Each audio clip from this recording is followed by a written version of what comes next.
I'm product manager at Red Hat for OpenStack. A few household cleanup things. This session is also on your app.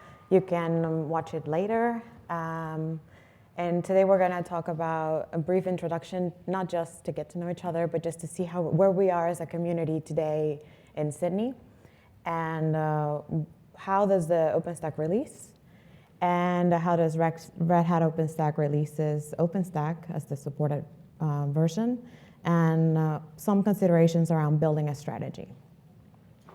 I'll give you a heads up. This talk was posted as a beginner session, so if some of this is something that you already know, follow along. We'll get to the meat of it at some point, and we'll have Q&A. All right. So let's start. So I already said I'm Maria, and I'll ask you some questions just to get us started. For reference, for those watching later, it's a little bit late in the day, and the slug is starting to kick in. So you can raise your hand if this is the first time you're in Australia. All right. It's the first time the OpenStack Summit is in Australia as well, and that's really great. Thank you for everyone to travel so far and be here, and we're jet lagged too. So are you a cloud architect by any chance? Yay. So this is great. The OpenStack survey had posted, the latest survey showed that a large part of the community is a cloud architect, joining the OpenStack Summit last time in Barcelona.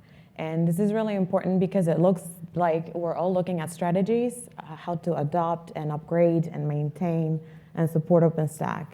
And this is not just the operators that are using it, but somebody needs to start looking at what's coming in the future, what kind of changes are happening in the organization, and how are we preparing to adopt them and adapt to them. So I was really pleased to see that. I'm really pleased to see that there's architects here as well. Raise your hand if you're an OpenStack developer. Yay, we love you. This is great, and I'm glad that you're here too, because we're going to hear today a lot about what users are talking about and what kind of problems they're having and their feedback. So your code is going into production. That's amazing. It's also causing some havoc and causing some gains. So let's talk about that too. All right, and raise your hand if you are a Red Hat customer. Great, that's awesome. We hear from you a lot. Raise your hand if you are not a Red Hat customer. Awesome, great to hear from you as well. So in this presentation, well, I'm a product manager, and I listen to customers all the time, but I also listen to the community. So I'm going to try to also do this talk thinking from a community perspective, what are your needs, but also show you a little bit what we do for our customers at Red Hat. All right, that's enough introductions. Let's get to the meat of it. So this may or may not be the cause of all of our troubles. The OpenStack release cadence is something that we at Red Hat don't control, but we contribute to it. And we think that releasing often and failing fast is the way to go. And this has been happening for quite a while. So the cadence hasn't been necessarily steady, but we can say that about, twice a year, Red Hat releases, not OpenStack Foundation releases a release of OpenStack. Sometimes this is great. If you're a developer, that's awesome. Not too fast, but not too slow, keeps things fresh. You're able to push new changes and make new releases and put new features out there. But from an operator or a customer, sometimes this is way too fast. The problem also comes with the fact that there's no support upstream for older versions. So what happens when you adopt OpenStack and you get stuck in a release that's no longer supported upstream? You're sort of on your own to make those changes. So we're going to talk a little bit about this, why we think this is good, and what kind of strategies we can do to make this better. One of the first things that I want you to notice is that releasing every 6 months such a complicated project requires a lot of tooling and a lot of strategy as well from an OpenStack Foundation perspective. You may want to start looking at some of those as well to adopt internally to try and see how you can keep up with that change. Because if you can't fight them, join them. This is a little bit of a picture on how those releases happen and how the community rallies together to make that happen. Like I said, this is beginner stock, so I want to make sure that we introduce all of the nomenclature or steps that happen when building a release. Obviously, we're in Australia. This release is called Queens, and the thing is, if you're well, let's just ask the audience. Are you in the Mitaka release, so the M release, or earlier? All right, so that was about 5% of the audience, but maybe there's more that have not raised their hand. Are you in the Newton release? All right, about 4, 5. Are you in Okada? All right, more. I'm going to say about 8 or 9. Great. And how about Pike?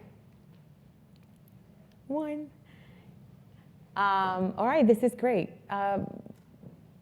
So you know, obviously, the adoption of OpenStack, if you have and are staying in a M release or earlier release, you have noticed that OpenStack is not necessarily a set it and forget it type of deployment.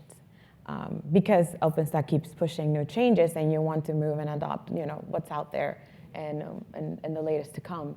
The other problem that you may encounter is that there's no upstream support for the versions in the middle. So if you're in Mitaka or earlier, for example, and you wanted to jump to Pike, you would find that you have a small window there of support to go to Newton, to Okada, and then to Pike. But that window is going to be very close. And then if you wanted to start adopting Queens, when it's all said and done, and you're staying on Mitaka, you know, jumping through that, you're going to have a whole chunk that's really not supported. So something to think about when you're building your strategy. Timelines are important. So like I said, I'm product manager. I listen to our customers, but this is from the community. So large customers move slowly. They want something that's reliable and maintainable, but at the same time, they also want to move to adopt new releases. So forking isn't necessarily the best approach because the changes happen, and then how do you move on to the next one? This is what really is a challenge. Another thing that we've heard is that in-place upgrades are hard, especially when you don't have one release in the middle to support that. Jumping multiple releases, so basically if you're in an early release, it gets even more tricky. I would add to this that what I've seen is that there's customers that just go from an old release and just rip it and replace it and migrate to the new one. But that's obviously disruptive and needs a lot of coordination. Is anyone identifying with this comment here? I mean, this was the community. Some of you, if you answered the survey, would have probably answered this. I think it's very true. It resonates with the customers that I have talked to. And then here, I brought this one because we always talk about new technologies. So containerization, we're all talking about it. Certainly a lot of distributions, as well as Red Hat, are moving into this. But it's a disruptive technology as well. So how to adopt this new technology and still keep up with, you know, in-place upgrades and making, you know, the transition smooth between one release to the other. Anyone excited about containers? Quite a few. Thanks. I know you are. All right. So yeah, this is something that the community is really looking for. Anyone excited about Kubernetes? Yeah, right? So, you know, it follows this way, but these disruptive technologies also cause havoc for our upgrades. So if we're just looking at upgrades, it's like, okay, something else, something new. Why can't we just keep it simple? So it's balancing that, adding new technologies, and keeping the upgrades working that we're looking at. And obviously, this is all fine and good where we're talking about developers, where we're doing upgrades in our machines, but when we go to production, it's something else. All right, so let's look about production environments. If you have a production environment, 20 nodes or less, would you raise your hand? Production environment with over 100 nodes, raise your hand. Quite a few. The gentleman that raised the hand with over 100 nodes also is in Pike. So is that also in Pike? Ah, okay. Sorry to put you on the spot, but I had to ask. Okay, cool. And then my favorite one was like, just stop it. Just make it stop. And yeah, we obviously can't stop the train, but there's things that we can do about this. So we hear you. All right, so let's now talk about what Red Hat does about this. So we as Red Hat, as a distribution, we also have to have a strategy for adopting OpenStack. And the strategy is to be reliable and be the best distribution that we can for our customers. So this is what a release cycle looks like. There's many things to look at this. There's helpful links to reach later, and you can also do it in your app and then get the slides and look at the links and stuff. But a couple of things to notice. As a distribution, we also have our challenges. So at the end of 2016, if you land yourself there, you can see that not only are we supporting 6 releases, but we're also planning the 7th. So that was a challenging time. And it's challenging as a distribution because we also want to maintain and support our customers. So while the adoption of new technologies is something that we push forward, we understand that there's complexity and technical debt that we're bringing as well, and we need to support for our customers. So obviously, we do support these releases. But we also heard about that comment about just make it stop, just give me something that I can stick with it for a long time. And then around the time of OSP 10, or the Newton release, we introduced a long life release cadence. This release is going to be supported for 3 years, extensible to 2 more. And that gives our customers a nice, warm and fuzzy feeling that Red Hat is going to be there to support that path.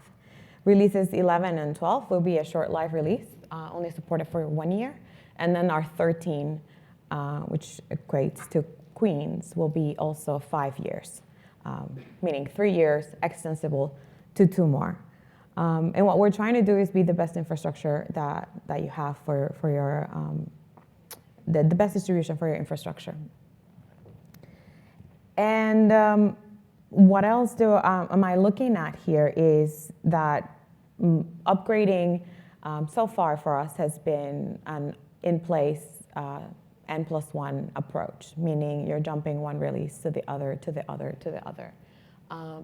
But sometimes we have customers in very early releases, and the thought of the disruption of going, maybe 5 jumps, one at a time, it is daunting. So they're looking at what are the other options that we have to do that big jump and basically catch up. And hopefully not just catch up, but adopt better practices that will lead us to not get stuck in the same problem again.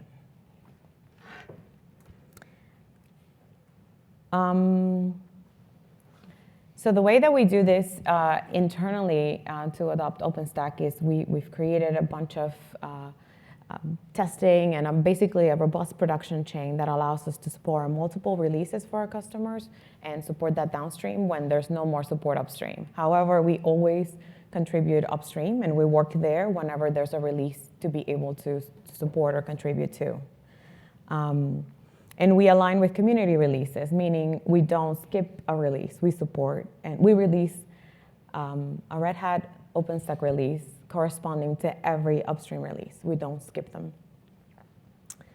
And the reason is because we have customers to support, and we listen to them.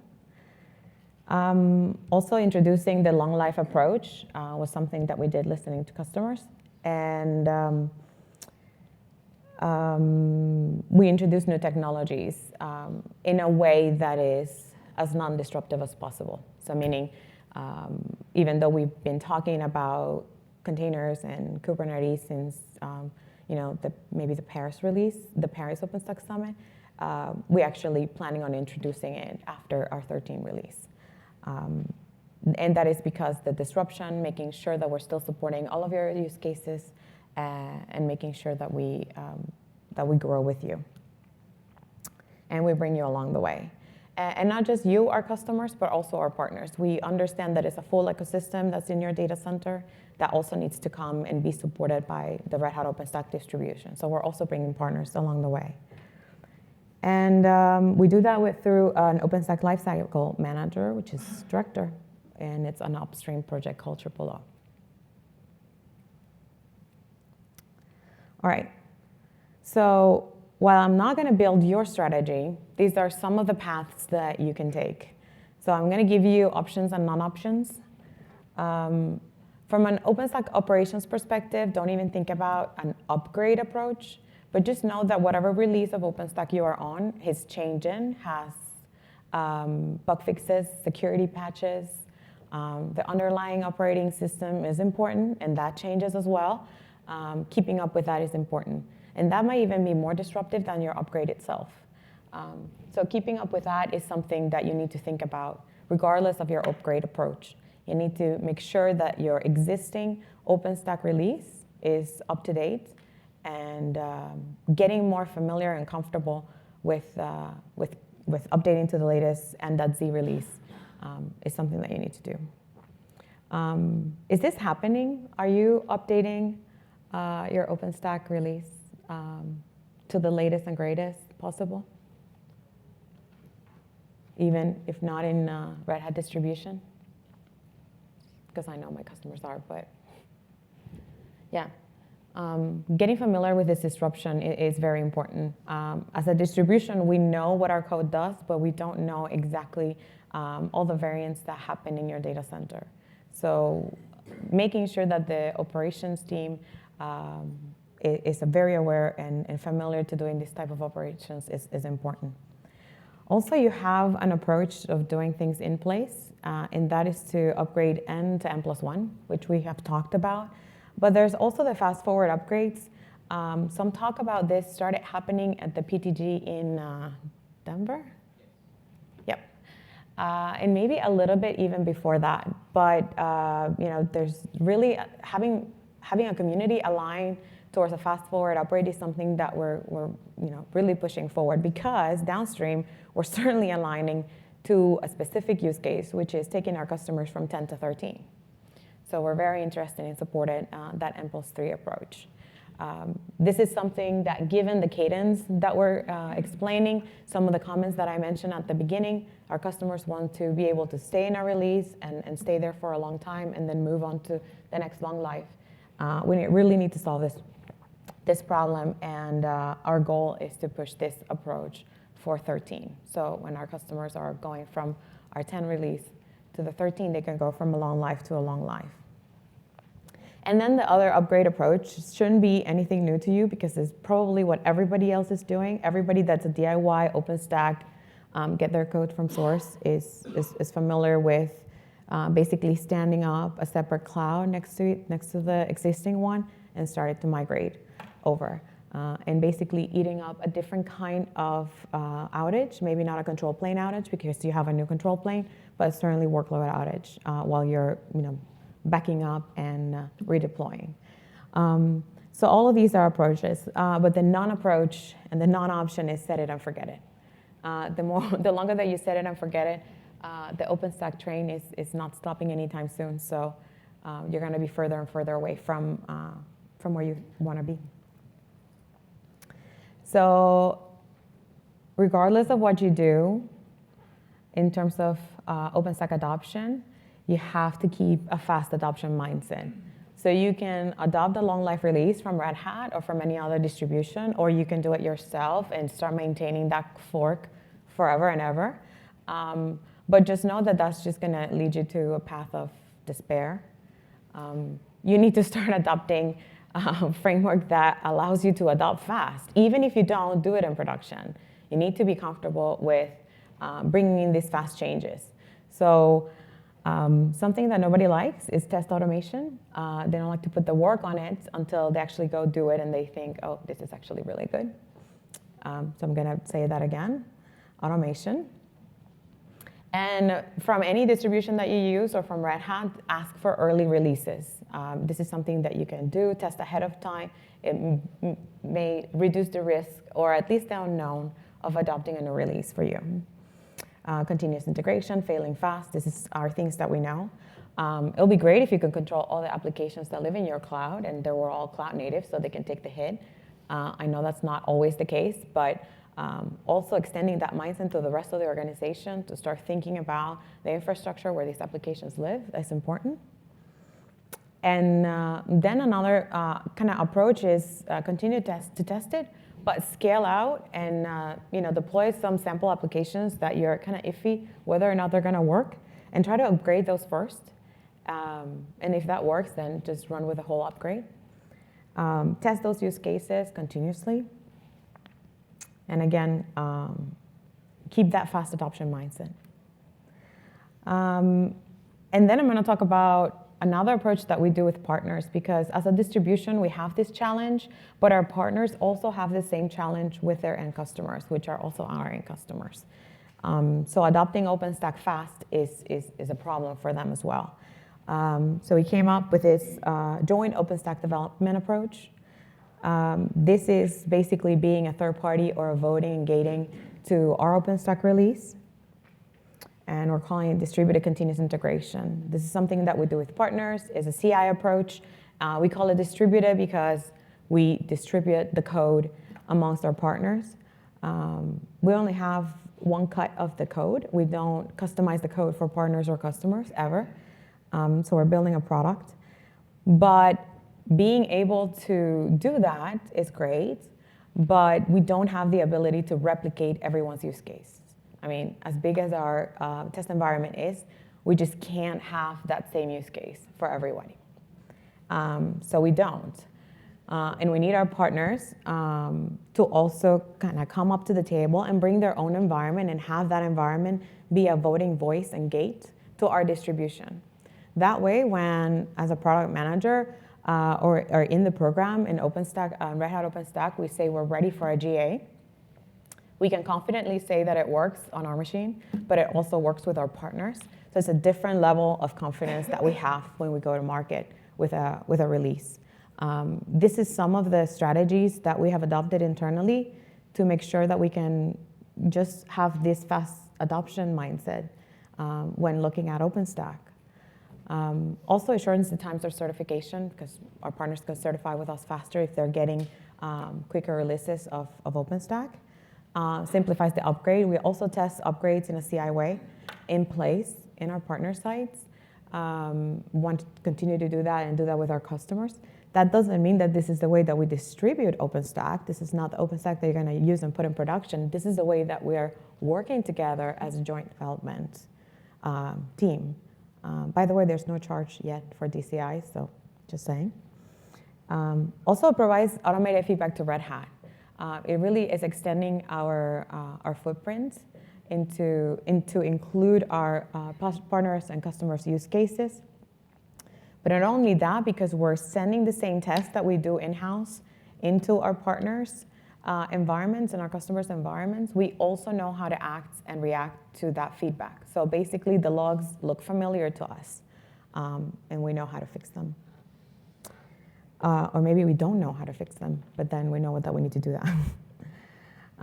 Or maybe roll that change back. Also, because the CI, we're testing a subset of the code, it's a lot easier to figure out what failed. From a Red Hat perspective, if it fails for all of our partners, then we know we're really messed up. And then we also include our partners' test cases. So maybe we're just testing a feature with our own test, but our partner uses that particular API for something else, and we have not included that something else into the mix. And I'll show you a picture that is basically explaining all of this in a picture form. So we build upstream, and then we pour that down into our downstream. We create release candidates, and we distribute those out into customer and partner environments. We install a DCI agent, but that's all we do there. It's just an agent checking to see if there's new releases. So basically, they can get it from us, from this DCI repository, or you can get it from source, and then deploy it in a CI. And have that be a third-party CI that's also gating for our release, for our downstream release. This is the ecosystem of partners that we're working with right now. It's growing fast. These are in veto and voting partners into our GA release. So when we say that we go out into the market, we are confident that our solution works as well with their distribution. And that's just really one of the strategies that we're adopting to make sure that we have successful upgrades and that we have successful releases and we can adopt OpenStack fast and not miss a release. Thank you. I'm going to open it up for questions now. Any questions?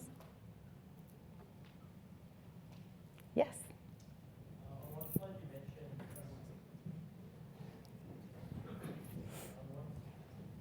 Hello? On one slide, you mentioned scaling out before upgrading. Could you explain that a bit more and why you would do that? If you have a specific application that you're not comfortable upgrading, or you're not necessarily know how the upgrade is going to play out, it's like a canary workload that you scale out your cloud, meaning you grow that, put a copy of that application or that specific workload that you are not sure of, and then try to upgrade that. If it works, then you can roll it out into the nodes where the real application is at. If it doesn't work, you roll out the upgrade and you stop until you fix whatever happened, whatever didn't work well. So you're talking about upgrading the application or OpenStack? I'm talking about when you do the upgrades, there's a step, I'm very familiar from an OpenStack perspective. So you upgrade the control plane, and then when you're upgrading the computes, what I'm saying is before all these steps, scale out to more computes, load your canary workload, test the upgrade of that, and if it didn't work, it's not going to work very well when the real one is. Oh, so upgrade the compute nodes after you've scaled them out. Right, yep, okay, thanks. Any other questions? No. All right, well, thank you. Go have lunch.